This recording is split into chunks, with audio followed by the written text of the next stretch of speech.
money doesn't matter, right?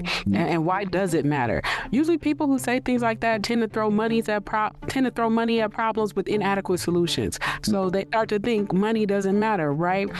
Because you've thrown millions of dollars, maybe billions of dollars at a problem and you didn't solve it. Well, the money isn't the problem. The way that you create systems are. Right? Because money can be sustainable. When money is sustainable, so are systems. And so when I think about when people say things like that and what makes money matter, I think it's important for if you come from an impoverished background, because my mother used to tell me there's a difference between being in poverty and being poor, right? Because you could be rich and live a poor life. But when you're in poverty, that is economic. And so when you think about economic poverty and the way that what people come from, it's all the things that Ed listed even before that they do with LEAP. It's about what kind of support systems do students need, one, to be able to attend, but also families need to be able to support. Because I saw a report this morning that talked about minimum wage not changing in 15 years in some places, but cost of living has skyrocketed. And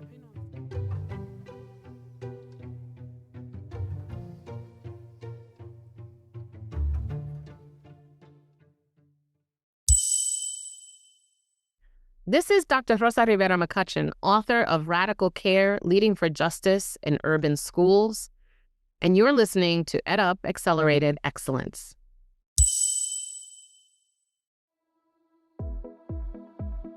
Welcome to the EdUp Accelerated Excellence podcast, and we would like to share an opportunity for educators to contribute to our XE Listening Tour. This week, take time to listen to a community member regarding their educational excellence and equity experience, because we believe that by listening, we unlock the engine for powerful educational transformation. Share your insights via voicemail at edupxe.com, and your comments may be shared on air with the podcast. That's the XE Listening Tour at edupxe.com. School leaders, this summer, your leadership journey continues in Orlando. Join the National Association of Elementary School Principals for the National School Leaders Conference, July 13 through 15 at Disney's Coronado Springs Resort. Connect with principals, assistant principals, and education leaders from across the country for powerful conversations, practical strategies, and inspiration you can take straight back to your school community. For instructional leadership and school culture to wellness and success, this conference is designed for leaders at every stage.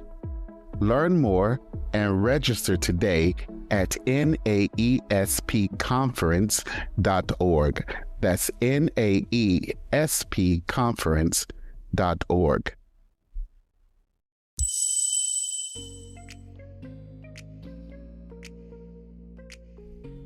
Welcome to EdUp Accelerated Excellence, the podcast for the advancement of educational excellence and equity. And I'm your host, Jacob Easley, the second PhD PMP. And today we have two brilliant guests. We are returning to San Francisco Bay University, where we last spoke to the provost, Brad Fuster, and he mentioned the wonderful work that's happening out of the Silicon Valley Equity and Education Institute. So I said, we need to follow up. And today's guests are the Executive Director and Deputy Executive Director, in this order, Ed Alvarez and Dr. Cheryl Ingram.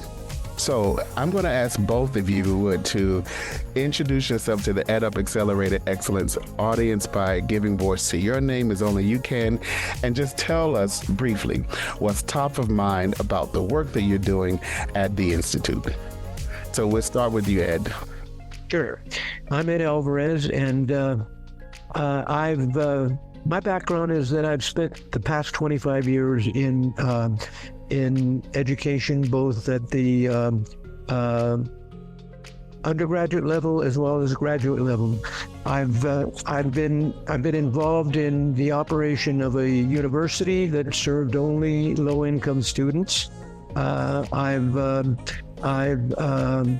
operated 3 different charter schools serving low-income students, and also have headed up a program that supports low-income students through their first 2 years of college. So that's the background from which I come, and of course, top of mind for me is ensuring that we all better understand the situation that all of these students that we're going to be referring to are facing in today's ever-changing education profile. We're going to talk a lot about AI in particular, but that's what's top of mind for me. So Dr. Ingram, will you please introduce yourself for us? Yes, hello everyone. My name is Dr. Cheryl Ingram, and I've been doing this work for about 20 years, since 2000, 26 years now, over 20 years. And I started out in higher education, working in Multicultural Center, Department of Black Programs, and working on collaborations for students who come from marginalized backgrounds and identities in higher education. I've been an elementary school teacher. I am an entrepreneur, have been an entrepreneur for a long time. I've worked in nonprofit for over 15 years. So I've worked in every element of work that you could think of, from education to nonprofit to for-profit, in building equitable systems. My background is in DEI, diversity, equity, and inclusion, and producing equitable outcomes by analyzing data with an equity lens. My first PhD is in education with a specialization in multiculturalism. And my second one that I'm about to graduate, is quantitative, and it is in business administration systems. And I'm working on building DEI measurement validation systems that are sustainable around the world. And what's at the front of mind for me is, how do I play a role in supporting populations that are marginalized as the world moves forward and where it currently is through the work that we do? You mentioned first doctorate, and now you're finishing a second doctorate, and I'm just going to say kudos to you, because that is absolutely amazing. You have way more energy than I do these days. So thank you.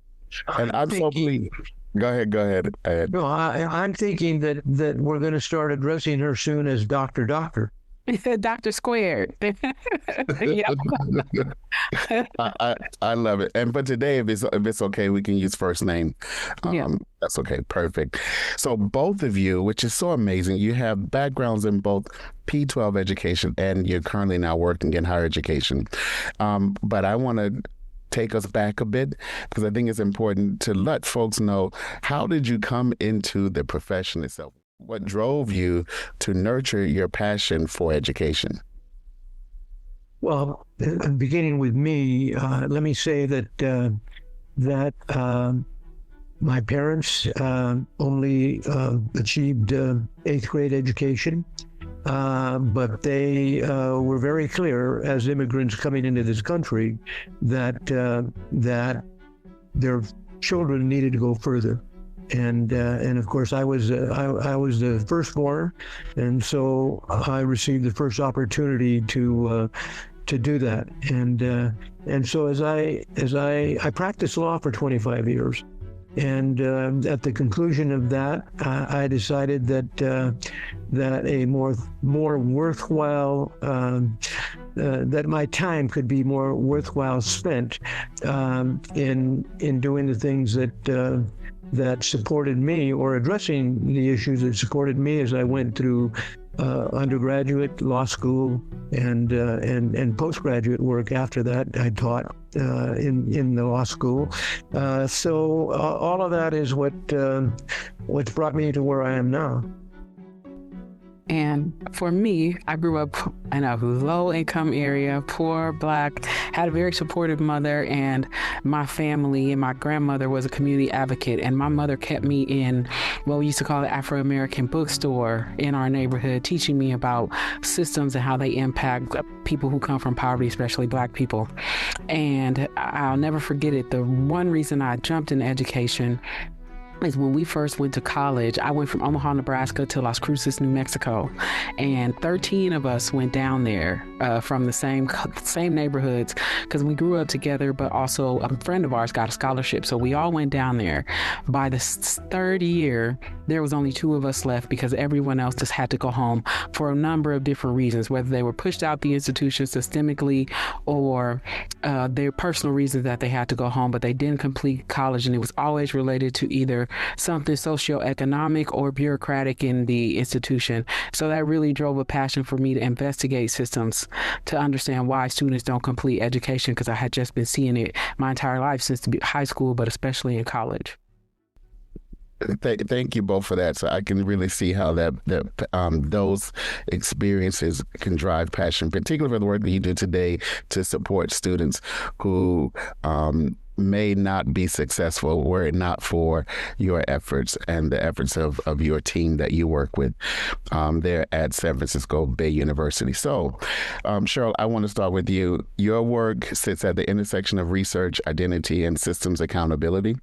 So you often emphasize that equity must be measurable, as you mentioned in these 2 doctoral degrees, and structural. I've heard you use that word already.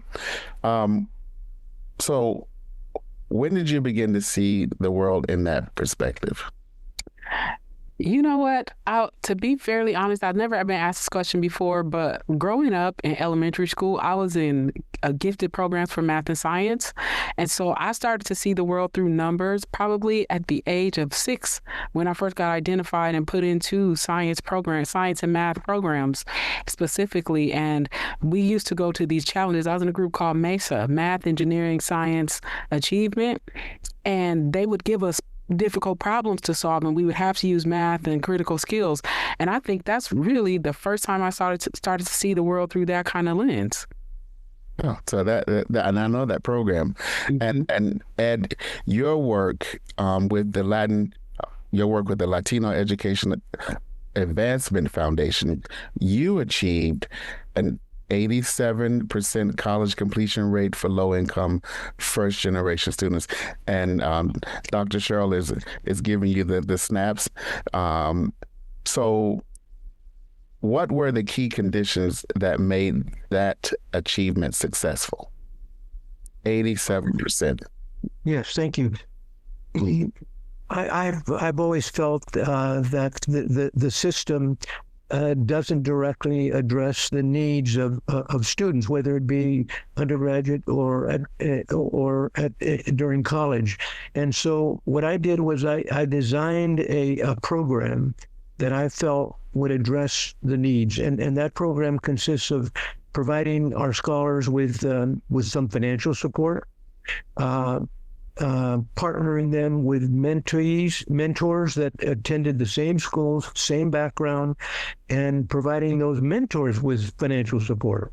And then, in addition, requiring the parents who had very limited knowledge of the college experience, requiring the parents to engage in workshops and learn about that first year of college for their students and become better informed. And we paid the parents to participate in those programs. People ask me, well, why are you paying the parents?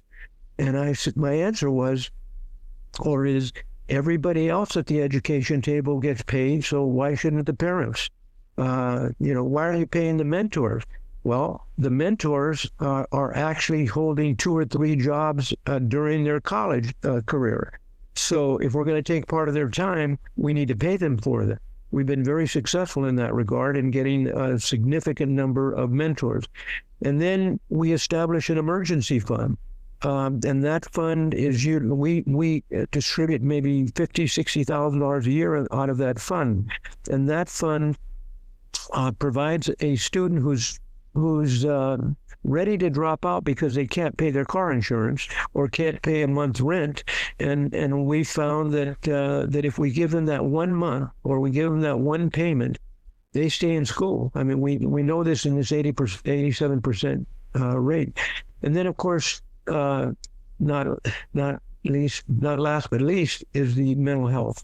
that we partner with a mental health partner that provides both the parents and the students with the emotional, mental support that they need. So we put all that together, and this is a unique program in that sense, because most programs don't pay mentors, and they don't pay parents, and they don't have emergency funds. We put all that together in this holistic approach that we've taken. And the success is evident. Our students are achieving that persistence rate. That persistence rate of 87% is compared to 26% at the California State Colleges, and so we know it works. So that's brilliant, and I want to throw a question to both of you, and this is a response to what we've all probably heard, that money doesn't matter.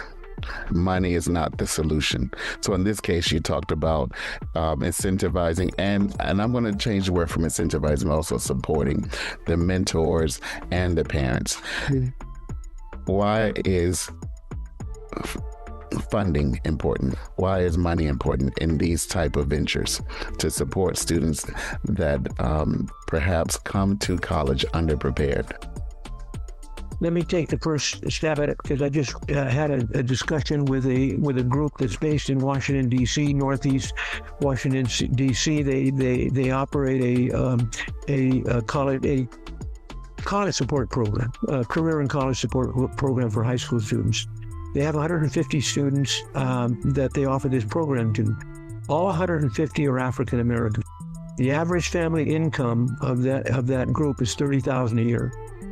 Over on the other side, at Latino Education Advancement Foundation, the average family income of the families that we serve is $60,000, and so it's almost self-evident as to how important is the financial support. That's my view.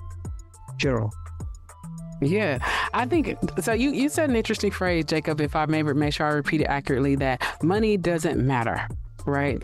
And why does it matter? Usually people who say things like that tend to throw money at problems with inadequate solutions. So they start to think money doesn't matter, right? Because you've thrown millions of dollars, maybe billions of dollars at a problem, and you didn't solve it. Well, the money isn't the problem. The way that you create systems are. Right? Because money can be sustainable. When money is sustainable, so are systems. And so when I think about when people say things like that and what makes money matter, I think it's important for if you come from an impoverished background, because my mother used to tell me there's a difference between being in poverty and being poor, right? Because you could be rich and live a poor life. But when you're in poverty, that is economic. And so when you think about economic poverty and the way that what people come from, it's all the things that Ed listed even before that they do with LEAP. It's about what kind of support systems do students need, one, to be able to attend, but also families need to be able to support. Because I saw a report this morning that talked about minimum wage not changing in 15 years in some places, but cost of living has skyrocketed. And depending on the skill sets that you have, the ability that you have to be able to stay in school and get a halfway decent paying job, which isn't even a guarantee anymore. And so you need money to be able to support systems and people who come from impoverished systems and tear down systems and build new ones.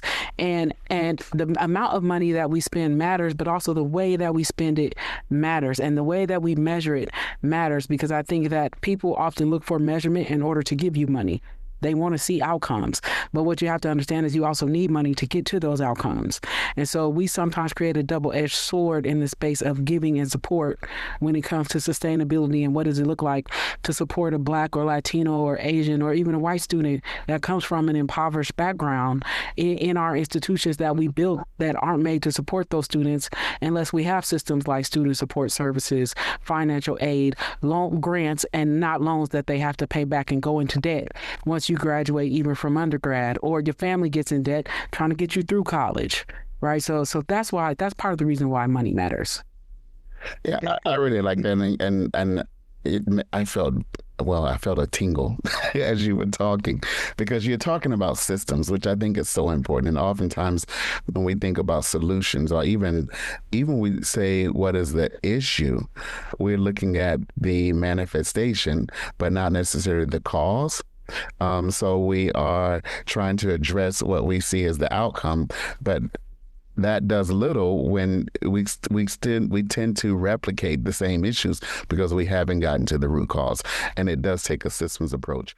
We're speaking with Ed Alvarez and Dr. Cheryl Ingram, who are the Executive Director and Deputy Director of the Silicon Valley Equity in Education Institute. And let's talk about the Institute a bit. So what led to the creation of this Institute, and what were you seeing again in the system that made you feel something fundamentally different was needed? Well, first of all, let me say that I was fortunate in approaching San Francisco Bay University, who offered me a platform to talk about the issues that I've experienced over the past 25 years and the resources to do that. And so I'm grateful to the university for providing us with this platform.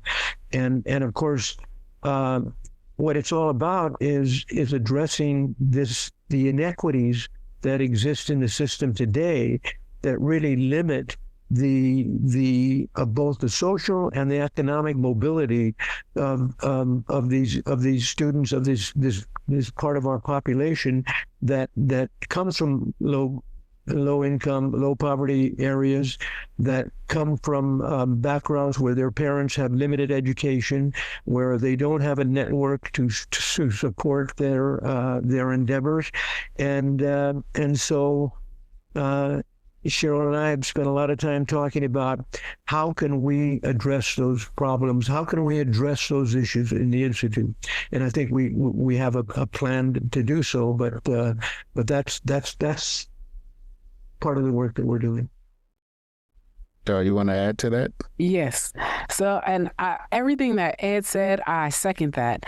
And, when we look at education and educational inequity and economic inequity, I think that those are the things that we want to advocate for. And the thing that makes the Institute different from some of the programs that you see now is that we're not just assessing the data with a very critical equity lens. We are also, as we assess that data, looking to build solutions alongside the assessment. So we diagnose what we see as the root cause, and then we design a process to see if we can address or how we will address those challenges. And Ed and I had a lot of conversations about strategy because I came into the Institute 8 months ago, and it was around about a year and a half before that, and they were already doing really great research. And so now we've been in this space of we're starting to do the research, we're starting to develop the data and the profiles and analyze it in a way that we haven't necessarily seen before. But before we put that data out into the world like everyone else has done, how do we do it with solutions in mind, and then talk to people about those solutions, especially community-centered solutions with all the partners that we have, including SBFU, but also looking to partner with other organizations in communities that are doing very similar work or fit into a model that we want to design more like an ecosystem in order to address the inequities that we see. So I'm going to ask you to paint a picture for me. I'm a student who is primed to be to participate in the work of your institute. How would you describe your work to a student who is coming to San Francisco Bay University? And I'm going to ask, I don't know if your students are only limited to students at San Francisco Bay, or is it open to other students, but how would you describe the Institute to a young person who may be in need of your resources? Well, let me first say, and then let Cheryl add on, because as you can tell, Cheryl's a lot more eloquent than I am on some of these subjects, and so I often defer to her for that reason. But basically, we're open to all schools. San Francisco Bay happens to be our partner in this platform, but every form of higher education is what we're addressing in both community college, certificate programs, workforce, and four-year college. So that's the answer to that particular question. But Cheryl, take it from there. We're not there yet. We still don't work directly with students. Okay. Yeah. So I don't, but I can tell you the vision for what. There we go. Let's get to the All right. Okay, so the vision is one of the things that we've been focusing on in our strategic plan, and what does the future look like as we delve into it with the work that we're currently doing now, is building support systems for students and being able to connect them to those, but also even funding processes for different students, sort of like the model that Ed already talked about with LEAF. Is like, how do we take how do we get you, one, into a track where you're going to be successful and create a quality of living? Is that certifications while you earn a degree? Is that a degree program that's adequate for you? How do we make sure you get paid while you're doing that so that it is sustainable and supports your family? What does it look like to connect you to community and business partners who may be hiring for certain roles? And how do we make sure you are prepared for that role, whether you go in as an intern and then you are retained into a full-time role, right, in a job that makes sure that you have career mobility and a livable, comfortable wage as you do that role. So I think for me, the vision right now is that, but I have a much deeper vision for even what does it look like to go to a student in K through 8th grade.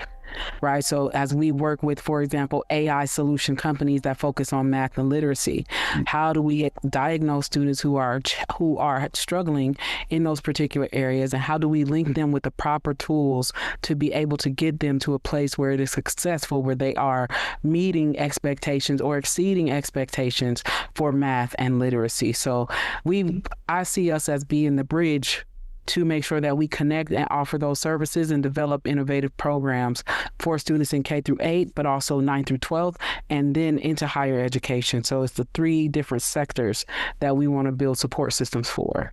And you're starting with... Let me add something to that, Jacob, that's I think critical, and that is both currently and in the scenarios that Cheryl just described, we're fortunate, and I think you have some of this background in your interview with Brad.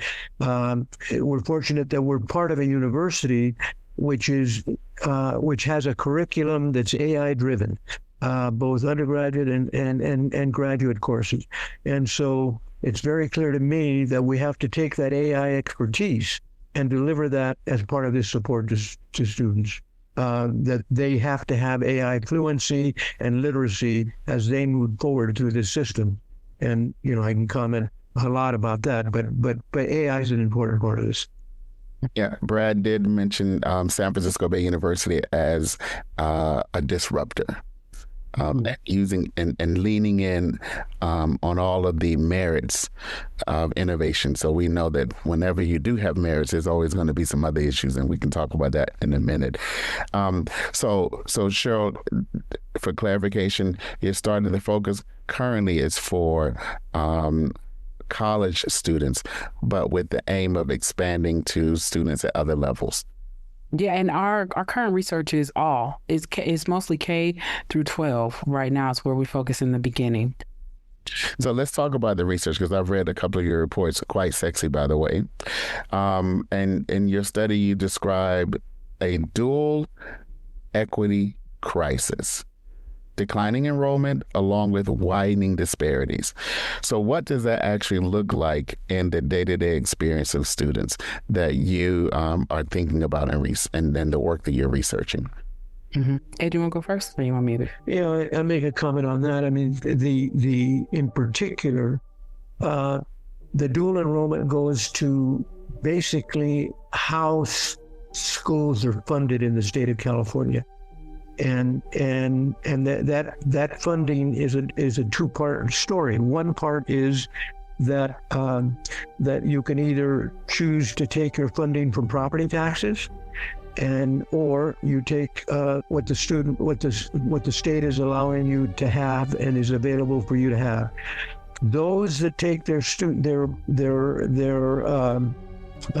support from property taxes are in high value neighborhoods. They have high property taxes.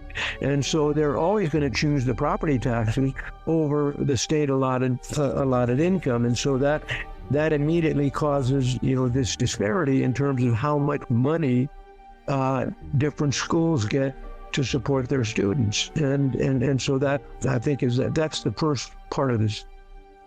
Yeah. And I'll discuss the widening of the gap right? Because, and I'll give you an example. Just last week, we were digging into data in Santa Clara County. And as we looked at that data, one of the things that we see is, especially post-COVID, but also during COVID, there was a large drop in population, even attendance for certain populations, students who are unhoused, and we even seen a difference in discipline for students, right? And so we've been seeing, for example, a drop in population for Black students, for Asian students. And when you look at the correlation of how that exists, you look at things like poverty is students who are socially, economically disadvantaged, right? They fall into that category. And even the suspension rate, while we don't know if significant, 100% of students that we saw in certain data are 100% SED, are being suspended from school or expelled from school. And so you see this widening gap because we look at, for example, we looked at data to see, well, why some of these gaps exist and why is there such a huge drop between 2020 and 2021, even to 2021 and 2022. So I had to go digging into other reports that talked about the exodus, especially of Black families in the Bay Area during COVID because of the loss of jobs and the rise of cost of living. Right. And so you see these widening gaps pushing people out of their neighborhoods, pushing people. And when you push people out of neighborhoods, you push them out of schools because a lot of those people have families and their kids attend those schools. So now they have to relocate. Right. And then we've seen the level of unhoused students rise 3 times. It went almost from 13%, I believe, to 50%. So now you see these gaps starting to widen. And when that happened, you've seen the test scores in math and English dropping. And so there's a significant economic contribution to what is happening to students, particularly in this area and probably all over the United States. But since our data is specifically focused on the Bay Area, you start to see these trends and how they correlate and may even be a causation from one to another. And so we have started to publish data, and we have another report dropping soon for some of the same things, just with a different perspective, because I don't know if people really are paying attention to how economically it is truly impacting education when you look at the crisis that's happening in the Bay Area. And I think we should also go back to the funding issue, and that's important because of this structure of property taxes versus state allotment. With declining enrollment, the portion of the state allotment goes down proportionately. Mm-hmm. If you're in a property tax school, you don't lose any money because the property taxes, in fact, are going up. So they can have declining enrollment, but still and have at least as much or more money to educate those students. On the other hand, those that are getting their state allotment, and this isn't just in California, there's other states that have the same system. Those that have the state allotment, their revenue goes down, but they can't cut all of the programs, or they have to cut critical programs. And so that just puts more pressure on those students that need more help. And so a lot of it is also directly related to this funding formula. So for those of us who live in states that don't have that system, how does the school, what's the process of choosing your funding formula? Is it at the district level or school level? It's at the state level. The state determines that. The state determines that. And so they allocate based on the formula that provides both the state allotment and the property tax. Mm. So they're obviously the state is happy to give you more of the property tax because that's less burden on the state. And so the state does that a lot, at least in California. Okay, thank you for that. And so I was really interested, surprised that your research challenges the assumption that being in a high resource region like the Silicon Valley doesn't always lead to equitable outcomes. And Cheryl, I think you kind of explained some of those shifts in economic trends, and you're seeing a rise in unhoused families and communities. Why do you think this is happening? Well, let me just, and Cheryl, I know is going to add to this, but let me put it in actual real dollar perspectives. Mm-hmm. The schools in Silicon Valley that are in these more affluent neighborhoods and are receiving property tax monies, they spend about $25,000 per student. Mm-hmm. The schools on the other side of town that are receiving only the state allotment because their property tax values are lower, they receive about $17,000 per student.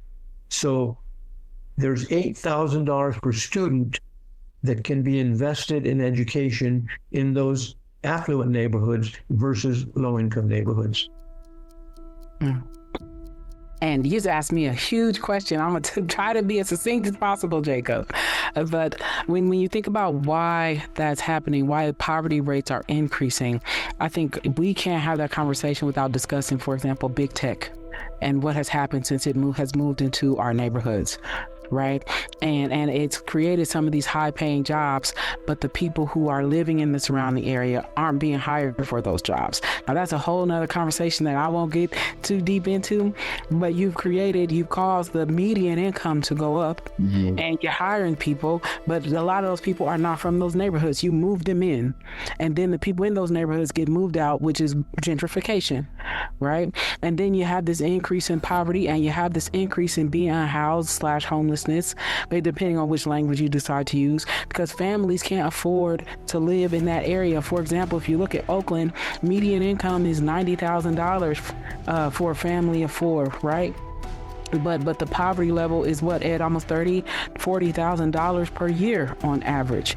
The average house in this area is now $900,000. Between Alameda and Oakland, $500,000 to $900,000. Families can't afford that, so now they got to go someplace else and live where it's cheaper. And then when you live where it's cheaper, depending on property tax, like Ed just said, the allocation per student is smaller, which means education resources may be less, right? And then access to quality jobs might be less. But also, if we can't get these companies to hire our people, and I have to say this from a DEI lens, look at cultures that do hire our people but then mistreat them and they don't stay, all of those things are problematic. It is an ecosystem of bias that is impacting the poverty and living in our communities. I think I use the word appreciate a lot, but I have to say I really appreciate that example because it really sings to issues that we're seeing nationwide, but not necessarily looking at it in that perspective. So you're right. When you have certain industries that move in, they're going to attract folks, often those who are highly educated or skilled. And then once, and of course they want these people to stay and live in the area. And so over time, property values increase, and it does push out those who are undereducated, particularly when you talk about a generation of communities that are undereducated in order to be able to contribute at high levels to those new industries. We're not talking about low level coming in and being a maintainer or what we call a housekeeper. So I can definitely see that happening. So I appreciate that explanation. And may I just add one more thing? Oh, yes. The amount of empty businesses you see around Oakland that used to be owned by mom and pop families because property taxes raised. So people who even didn't have formal education but have skill sets in being able to build quality businesses and products can't even afford to serve their products in the community because they can't afford the rent that it costs to have a space in Oakland, for example. So it's the personal living, but it's also businesses that are being impacted and driven out. Yeah, I appreciate that. So this really speaks to the increased value of the work that you are heading up and spearheading and developing at the Institute. So your findings also suggest that graduation rates can improve while college and career readiness remains low. So what are we missing when we focus too heavily on graduation as a measure? So not sure we're getting into measurement as a success. What are your thoughts on that? And it does speak to dual crisis and equity. Yeah, let me just comment on that part of it, and that is the reality is that and the statistics are that there are over 2 million socially, economically disadvantaged students in California schools today. And those students are being served by schools that are under-resourced, that don't have enough money to provide all of the programs that support that these students need. So as a result of that fact, the schools basically focus on what they know how to do, and that is complete graduation requirements. And so have them fulfill all the courses needed for graduation. When those students come to graduate, which is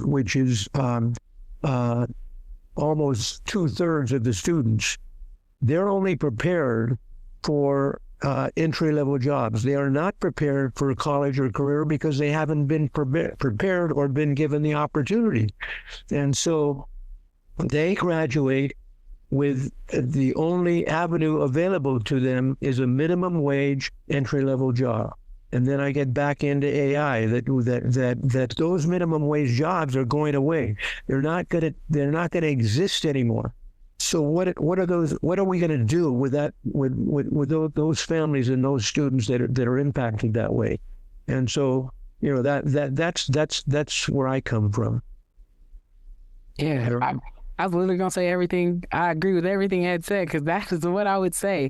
And I want to make sure you said also that are going to college and completing college, but not completing high school. Did you also ask that? Oh, well, so the idea of the focus is on college and career readiness remains low, even though we're seeing graduation rates might be improving. So Ed, and I think that makes sense. So Ed is saying that we're focusing on the goal is to get folks completed. Yep. But and you didn't say this, Ed, but I'm gonna put words in your mouth.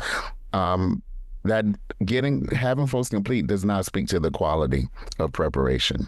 Mm-hmm. And so what you're saying is, right, oftentimes what we're seeing is folks are prepared to graduate, but are only ready for might be entry level or low, and I don't want to say low status, because all work, honest work is good work, and we need folks we need services at all levels.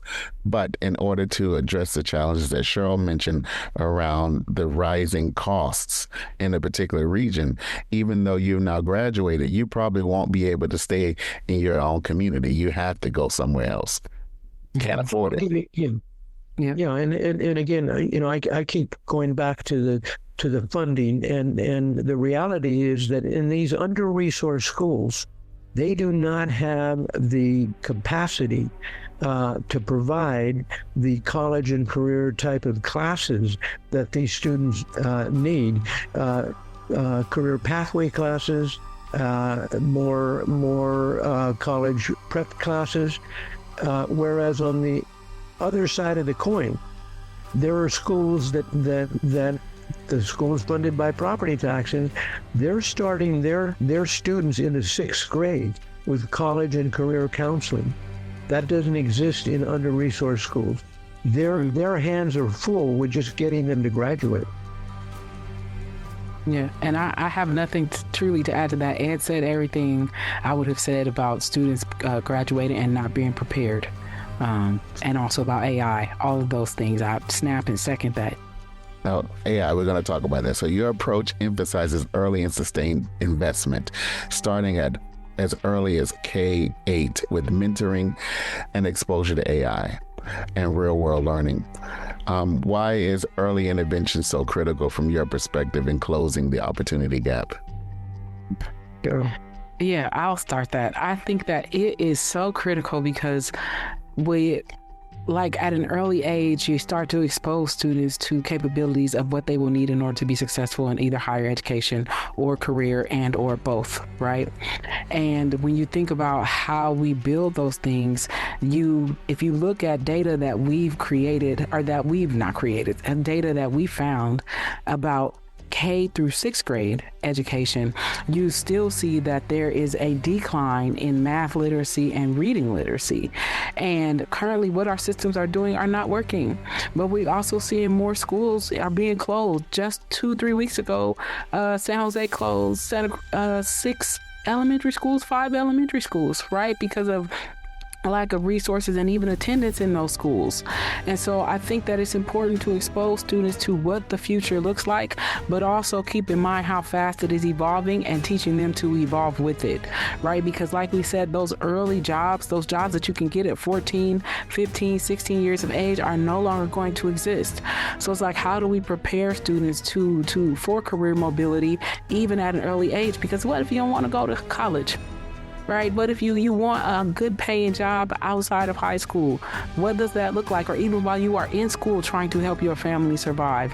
And so the skill sets that students need, if you compare us even to other countries, we often get left behind because they learn those skills in 6th grade.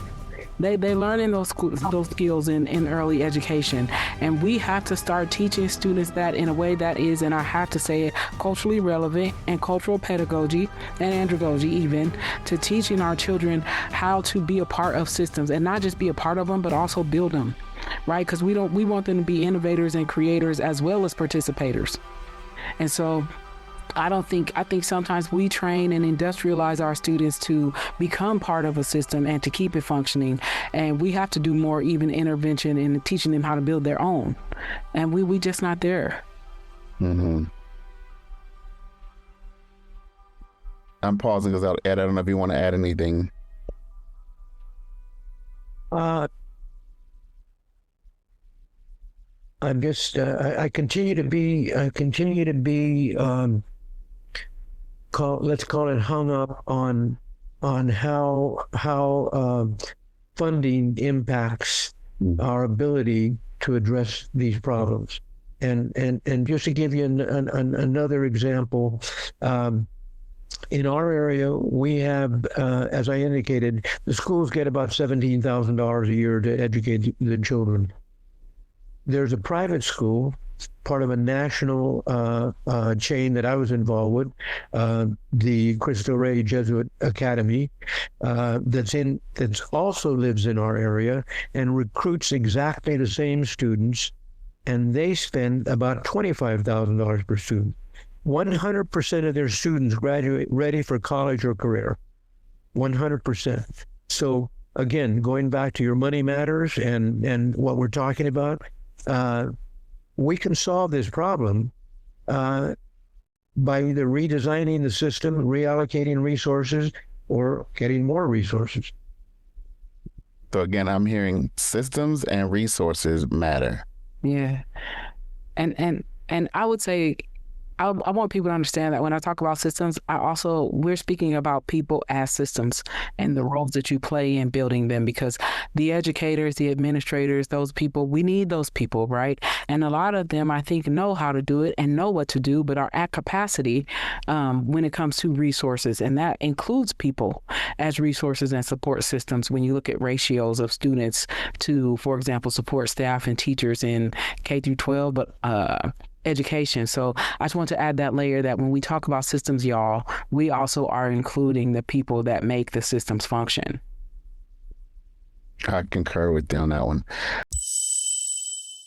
Thank you for listening to the EdUp Accelerated Excellence podcast, and we would to share an opportunity for educators to contribute to our XE listening tour. This week, take time to listen to a community member regarding their educational excellence and equity experience, because we believe that by listening, we unlock the engine for powerful educational transformation. Share your insights via voicemail at edupxe.com, and your comments may be shared on air with the podcast. That's the XE listening tour at edupxe.com. Have you ever felt like everyone else in education has their people, their network, their place to grow, and you're still searching for yours? The National School Leaders Conference, powered by the National Association of Elementary School Principals, is where school leaders come together to reconnect with their purpose, to find fresh inspiration, and remember they're not doing this work alone. This July 13th through 15th in Orlando, you'll hear real stories, learn practical strategies, and build relationships with leaders who truly understand the challenges and joys of this profession. Whether you're an aspiring leader or ready to lead a school community, This experience is designed to help you grow, recharge, and lead forward with confidence. Learn more at naespconference.org. That's naespconference.org.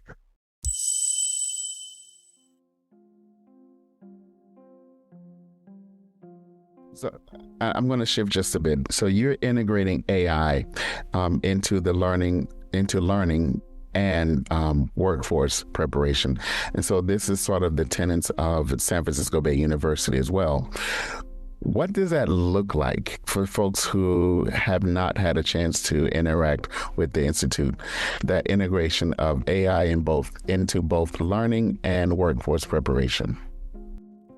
First of all, let me say that I was going to say this anyway, but if we don't do that, if we don't integrate AI into learning, we're going to have a crisis of unknown proportions because of just the pure number of families and students that are, as Cheryl indicated a minute ago, are not at grade levels in reading or math in the third grade, and certainly not in math by the 12th grade. And these students are going to be looking around to, you know, how they can sustain themselves upon graduation. AI and becoming fluent in AI literacy and fluency has got to be incorporated into everything that we teach, every part of the instructional system.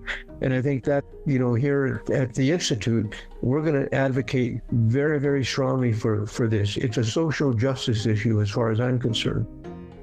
Cheryl. Yeah. And for me, I'll focus on solutions and how we do it. And I think that one of the things that we want to do is we don't necessarily have to be the builders of it. The Institute is in a place where we say we want to know who's building it and who's doing it well. And then how do we get your tool into the classroom?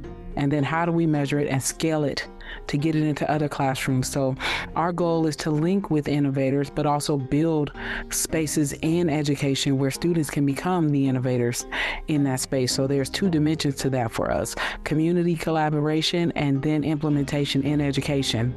And I think that's where we stand in trying to figure out artificial intelligence and making sure also we have a system to regulate and measure the artificial intelligence, because we often sometimes recognize that the people that build it don't always consider the populations that need it. And, you know, I sat in on a webinar the other day and saw some AI, and I heard educators saying our students won't relate to these avatars, right? And how do you make them more culturally relatable so that our students will pay attention? And so it made me think, as part of our mission in the Institute, how do we make sure that these systems are set up to serve our students adequately, as opposed to coming in and filling a gap and then creating another gap? And I think that lens really matters when we think about equity in education. Yeah, and that also speaks, I think, the issue of diversity in terms of how do you connect with folks. And I'm thinking of, we talked about learners, but I'm thinking about young people. When you, it's not a given that they're going to want to pay attention to whatever you have to say. So you have to figure out a way to make it attractive for them. And part of that is being able to connect, meeting them on their own terms. So I think that's why, particularly in the education space, diversity is so important. Agreed. Yeah, and I was going to add that a critical part of this is parent engagement. The parents need to be engaged. Parents need to be as conversant with AI as their children are going to be, because that's going to be the common denominator as far as communication. And so I think that we can't lose focus of the role that parents are going to play. You know, at the university, they're now promoting HI even more than or as a partner of AI, HI, human intelligence. And that we cannot lose the human factor, and that's particularly true with our communities of color. So I actually had a question, and I think you both have already begun to address it. So I'm liking this synergy. I'm going to ask it anyway. But the question is, and we're talking about AI in this regard. What risks concern you with AI, especially when it comes to bias, access, and who benefits from these technologies? Yeah, I'll start. One of my first risks is environmental, because we see that there's a huge issue with water and data centers when it comes to artificial intelligence. So that is a challenge for me, because I think that will impact communities, especially impoverished communities, the most, because that's where they place them. And then the second is, I kind of did already start to talk about when it's human based, it's human bias. Right. And so depending on who is building technology, that is who it will favor. And I have already had these challenges in working with ChatGPT and asking ChatGPT certain questions where I get a racially induced answer. And I have to ask it, well, where did you get that answer from? And it says, well, I was built on European white Western ideologies, right? Like I have to call that out. And so when you think about if humans are behind the scenes building it, humans are inserting their bias in it. It's the same problem we've seen with every evolution of technology. When hand sanitizers were first created, they didn't work on darker palms. Right? When seatbelts were first created, they were killing women and children because they only tested them on men, and black and women and weren't building them, right? And so that's why I'll say, because I go on a tangent about this, when technology is being built, the builders have to come from diverse populations, because you need diverse thought. And people think you can say diversity of thought without thinking about diversity of identity, and it does not work that way. And so those are my challenges, because if we are left behind in the building of it, we will be left behind in the outcome of it. Yeah, and I would add to that one of the things that has to happen is to make the delivery of AI culturally relevant, and without that, our children are going to be left behind. And the complexities, there's a lot being discussed today about hallucinations, about the ethical use of AI, and the like. And I think as this evolves, in my opinion, we're gonna become more and more skeptical of what AI is communicating to us, because other than in math, what these large language models are doing is they're scraping every bit of information they can from every single sector you can think of, and then they're coming up with their version of the answer. Mm-hmm. And for our communities, we have to solve that. We have to address that problem, and that's going to be a big deal in the system today. Cheryl. Yeah, I said my piece, and I completely agree with everything that you said. And we're speaking with Ed Alvarez and Dr. Cheryl Ingram, who are the executive director and deputy directors of the Silicon Valley Equity and Education Institute. For leaders who are listening to this podcast, whether they are in P-12 schools or higher education or in policy, because you mentioned these different stakeholders, what is the one concrete thing that you are learning from your work at the Institute that they can do differently tomorrow to begin addressing educational inequities? What is one concrete thing that they can do? That's a great question, but a very good question. And I think that what we would like it to be is an understanding that this system has to be redesigned, and we have to change, or we're going to suffer the consequences. Yeah. And that's what I would say that to whatever stakeholder I was speaking to.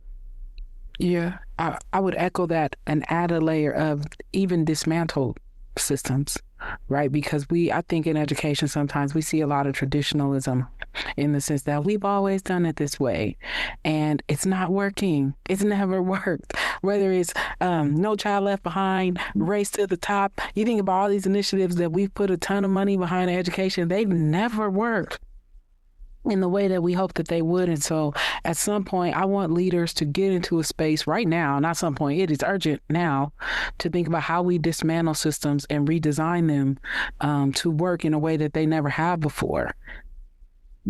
I'm going to push you. Okay. So, and I agree with you, both of you, coming from someone who thinks systems. And I will say that expression, we've always done it this way, as a full stop. I mean, a period, hard stop, not ellipses. Ellipses means, okay, we've always done it this way, but let me think about it. Or no, not that. It's just full stop. Is the kiss of, I don't want to say death, but it leads you to atrophy. You're becoming obsolete. Mm-hmm. But at the same time, you're saying dismantle the system. A lot of people have been successful in this system. A lot of people have made money off of these systems. So when you say dismantle them, how do we even start? Yeah, I think one of the clear starts for me is getting rid of standardized testing as a means for how to measure intelligence and success. I think that if we're going to start there so that you give educators the freedom again to redesign curriculum in a way that is relevant to students in their classrooms. That's where I would say start first. If we're going to start easy, and I don't mean to say that that's easy, of course, because it's $1 billion industry, yes. But start there. There goes your systems. Let me say that there's already an evolving example in this space, and that is if you take a look at what the tech firms are doing today, different than what they were doing 12 months ago in hiring people. They're no longer concerned about what college you graduated from, what GPA you got, and how well you wrote your resume.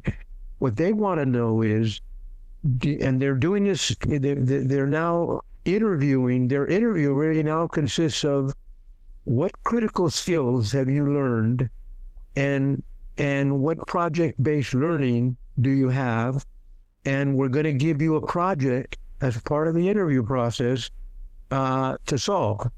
And if you pass all of those, you're going to get hired. It's not going to make any difference, what your GPA was in school. We have to take that same mentality and take it back to where it begins, and that is K through 8. Yeah. And I would even push back a little bit, Jacob, and you say a lot of people have been successful in this system, because that is true. But if we did a ratio of the number of people who have succeeded versus those who it has failed, the ratio is going to lean towards the people who it has not served well.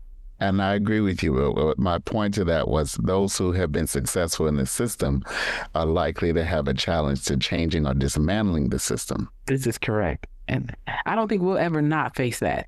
Yeah. What I would like to at this point is to have you share with the EdUp Accelerated Excellence community what's next for the work of the center. You have a strategic plan, which you're developing. Well, not developing, the plan is developed, but you're developing your work in a progressive way informed by the strategic plan. But what's next for the Institute? And Cheryl, I know you have your own organization as well. What's next for that? And what I'm getting at is how can folks connect to this work that is so valuable that both of you are doing? So what's next from either the Institute or some of your individual endeavors? And then how might the EdUp Accelerated Excellence community connect with those? Yeah, so I'll start. We have 3 specific initiatives that we are focused on launching and designing for the Institute. The first one is AI and research and education. And what does it look like to create solutions and assessments in that area? The next is AI and community collaboration and building partnerships around artificial intelligence and equity in our communities. And then the third one is AI and workforce development. And what does it look like to create work opportunities for students in as early as high school as well as in college? And so we will be moving forward, engaging in those 3 initiatives simultaneously to create solutions and bring them to our educational system in Silicon Valley. And my company is called The Inclusologist, and part of the work we do is really in alignment with what we do at The Inclusologist, which is analyzing data from an equity lens and then building solutions to support whether it's a business or an educational institution or a nonprofit. And so it's just everything that I do is rooted in this work, and in particular, that is in high alignment with what we do at the Institute. So let me say that before we conclude, I really want to thank you, Jacob, and EdUp Accelerated Excellence for this opportunity. This is really the first time that we've gotten to speak to some of the great questions that you've asked, and I think they're going to help us as we continue to develop our program. And every time that Cheryl and I speak on separate platforms, we learn more from each other in that respect. So thank you for that. But the next step for us, and certainly we would invite the EdUp Accelerated Excellence listeners, is we're going to form strong advisory boards. We need the best counsel we can get, and we need a lot of thought partners.